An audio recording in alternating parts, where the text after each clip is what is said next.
Baiklah, di sini saya akan membahas mengenai anatomi dari hipotalamus, hipofisis, dan glandula pineal.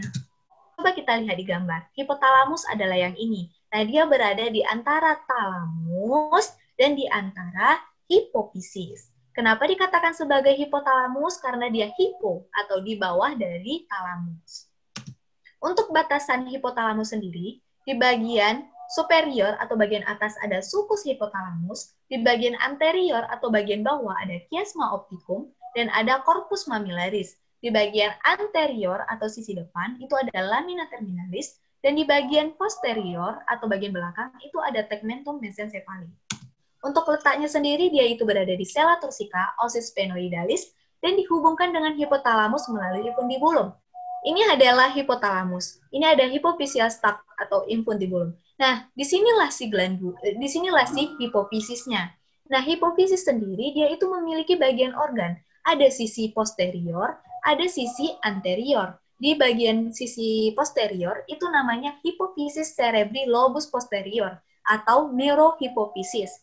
Di bagian anterior itu adalah hipofisis cerebri lobus anterior atau disebut sebagai adenohipofisis.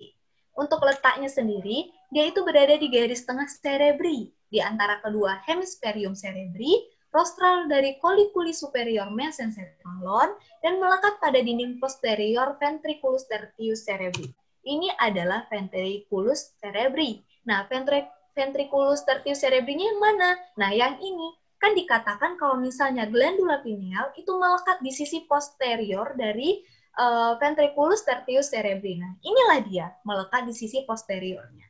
Nah, dia itu berbentuk seperti buah cemara, memiliki tangkai dan ukuran panjang sekitar 6 mm. Nah, tangkai inilah yang menghubungkan dia ke ventriculus tertius cerebri.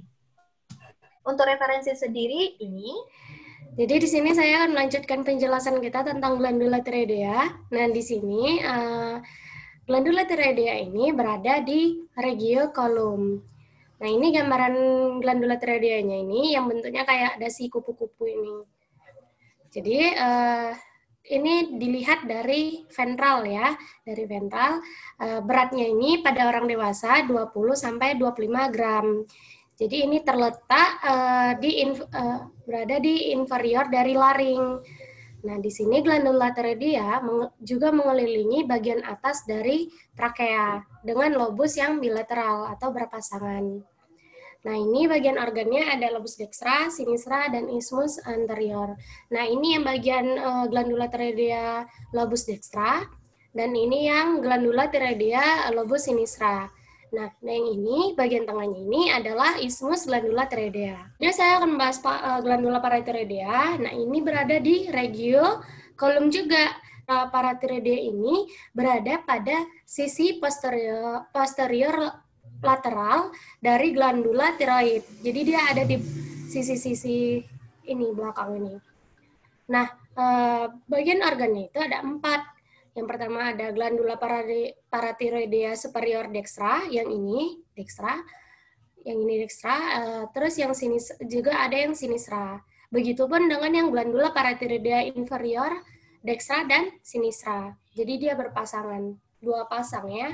Selanjutnya ada timus. Nah, timus ini berada di cavitas thoracis. Dia ada di rongga dada. Jadi timus ini berada di rongga mediastinum yang diapit oleh 2 apex pulmo. Ini pulmo dextra dan sinistra ya. Jadi dia terletak di sisi posterior dari manubrium sterni. Jadi dia di belakang dari tulang dada. Nah, bagian organ timus ini pada bayi anak-anak dan remaja dia lobitimus. Sedangkan untuk yang nodulus timus ini pada dewasa, tetapi ini hampir tidak ditemukan karena semakin dewasa seorang dia makin mengecil. Di sini ada pankreas. Nah, pankreas ini berada di cavitas abdominis. Jadi dia di dalam rongga perut. Nah, pankreas ini berada pada posisi retroperitoneal sekunder. Nah, terletak pada kuadran kiri atas abdomen. Nah, dan juga berada di sisi posterior dari gaster. Jadi dia di belakang lambung. Nah, bagian organnya itu ada 4. Yang pertama ada kaput pankreas, terus ada kolum pankreas, ada korpus pankreas, dan kauda pankreas. Selanjutnya di sini ada ductus excretorius pankreas. Jadi pankreas ini agak unik. Jadi dia selain sebagai kelenjar endokrin, dia juga menghasilkan kelenjar eksokrin. Nah, ini untuk organnya sendiri. Jadi struktur ductusnya itu ada 2. Struktur ductus pankreatikusnya itu ada 2. Yang pertama ada yang mayor dan ada yang aksesorius. Jadi ductus pankreatikus mayor ini nama lainnya adalah ductus wirsuni. Nah, ini dia. Jadi ductus wirsuni ini yang bakal masuk ke papilla duodeni mayornya. Sedangkan untuk yang ductus pankreatikus aksesorius atau nama lainnya adalah ductus santorini. Nah, ini bakal masuk ke papilla duodeni minor. Ini saya melanjutkan pembahasan anatomi sistem endokrin. Di sini ada organ glandula supraranalis. Organ tersebut berada di regio abdomen, di dalam kavitas abdominis yang terletak di atas atau bagian superior dari organ renal. Nah, organ ini memiliki sepasang bagian organ, yaitu pada sisi kanan atau sisi dekstra dinamakan glandula panah merah, lalu glandula supraranalis sinistra yang ditunjuk oleh panah biru. Struktur dari glandula supraranalis dekstra maupun sinistra terdapat lapisan, yang dimana struktur pada lapisan luar dinamakan korteks adrenal, yang saya panahi ini dengan warna kuning. Kemudian pada lapisan sisi dalam dinamakan medula adrenal, yang warnanya lebih pekat kecoklatan seperti ini. Lalu organ ovarium yang terletak di rongga pelvis atau di calvum pelvisis memiliki sepasang bagian organ, yaitu organ ovarium pada sisi kanan, yaitu organ ovarium dekstra, dan pada sisi sebelah kiri atau sisi sinistra yang dinamakan organ ovarium sinistra. Nah, organ ovarium tersebut masing-masing baik dekstra maupun sinistra memiliki struktur berupa ligamentum atau pengikat. Yang pertama ada ligamentum broad atau ligamentum latum atau dinamakan mesosalping. Fungsi ligamentum ini menghubungkan antara ovarium dengan tuba fallopi yang ditunjukkan oleh panah berwarna biru. Ini adalah gambaran dari mesosalping atau ligamentum broad atau ligamentum latum. Lalu yang kedua, ada ligamentum ovarium atau ligamentum ovarii proprium, di mana ligamentum ini menghubungkan antara ovarium dengan uterus. Yang ditunjuk oleh panah berwarna orange, ini adalah gambar ligamentum ovarium. Lalu yang ketiga, ada ligamentum suspensorium ovari. Ligamentum ini menghubungkan ovarium dengan kavitas pelvis yang ditunjukkan oleh panah berwarna ungu.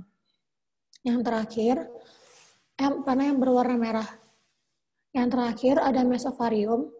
Mesovarium ini menghubungkan ovarium dengan ligamentum broad yang ditunjuk oleh panah berwarna ungu. Untuk yang terakhir ada testis. Testis ini adalah organ genitalia maskulina interna yang berada di kavitas pelvis, yang nanti dia akan turun atau descendant dari kavitas pelvisis selama proses embriologi. Yang nanti keduanya akan dipisahkan menjadi 2 bagian, yaitu ada lobulus testis dextra maupun lobulus testis sinistra. Yang testis ini dipisahkan oleh namanya satu struktur dari struktur skrotum yang dinamakan septum scroti atau sini scrotal septum. Nah, struktur yang dimiliki oleh testis, yang pertama ada struktur berupa penggantung pada bagian organ testis dextra dan sinistra yang dinamakan funiculus atau funiculus spermaticus atau spermaticor. Ini yang dilabel warna hijau.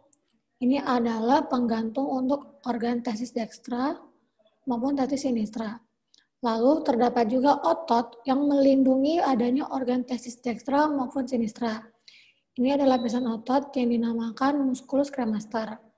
Lalu Terdapat juga struktur yang berupa jaringan epitel germinal yang fungsinya adalah pembentukan sperma di organ testis dekstra dan sinistra yang dinamakan tubulus seminiferus. Yang di panah hitam bisa dilihat ini adalah berupa tubulus yang dinamakan saluran yaitu tubulus seminiferus. Lalu yang terakhir ada struktur yang berupa ruang sebagai tempat dari letaknya si tubulus seminiferus ini yang dinamakan lobulus testis.